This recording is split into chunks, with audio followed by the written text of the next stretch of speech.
ఆత్మ యొక్క అసలు కథ. ఆత్మ అన్నది భౌతికం కాదు. ఆత్మ అన్నది మూల చైతన్య శకలం కాని శకలం. ఆత్మ అన్నది భౌతిక రూపురేఖలు లేనిది. ఆత్మ అన్నది కేవలం అనుభవాల రూపురేఖలు కలది. ఆత్మ అన్నది భౌతిక బరువులు లేనిది. ఆత్మ అన్నది కేవలం అనుభవాల బరువును కలిగి ఉన్నది. ఆత్మ యొక్క తపన ఎప్పుడూ నూతన అనుభవాల కోసమే. ఆత్మ యొక్క తపన ఎప్పుడూ భిన్న విభిన్న అనుభవాల కోసమే. ఆత్మకు అన్ని పరిస్థితులు ఆశ పుట్టించేవే. ఆత్మ అన్నది అన్ని పరిస్థితులను అవగాహన చేసుకోవాలి అని సదా ఆతృతపడేదే. ఆత్మకు ఓటమి అన్నదే లేదు. ఒక్క ఆత్మహత్య చేసుకున్నప్పుడు తప్ప. ఆత్మహత్య మహాపాపం అని చెప్పబడింది కదా. ఆత్మకు ఉన్నదంతా గెలుపే. ఆత్మకు ఉన్నదంతా నిత్యనూతనత్వమే.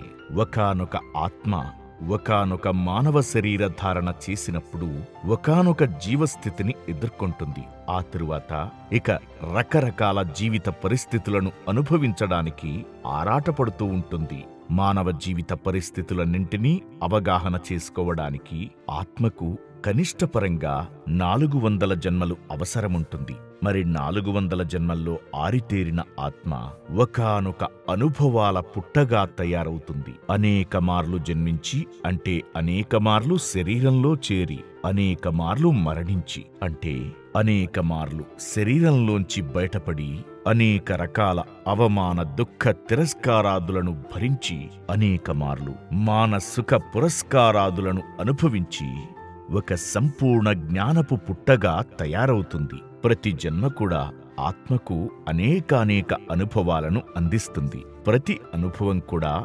ఆత్మకు ఒకానొక విశిష్ట జ్ఞాన ప్రసారాన్ని ప్రసాదిస్తుంది. ఇది ఆత్మకథ. ఆత్మ అన్నది ప్రప్రథమంగా ఒక అనుభవాల పుట్ట. ఆత్మ అన్నది పర్యవసానంగా పరంపరగా ఒక జ్ఞానపు పుట్ట. ఇది ఆత్మ యొక్క అసలు కథ. బ్రహ్మర్షి పత్రిజీ.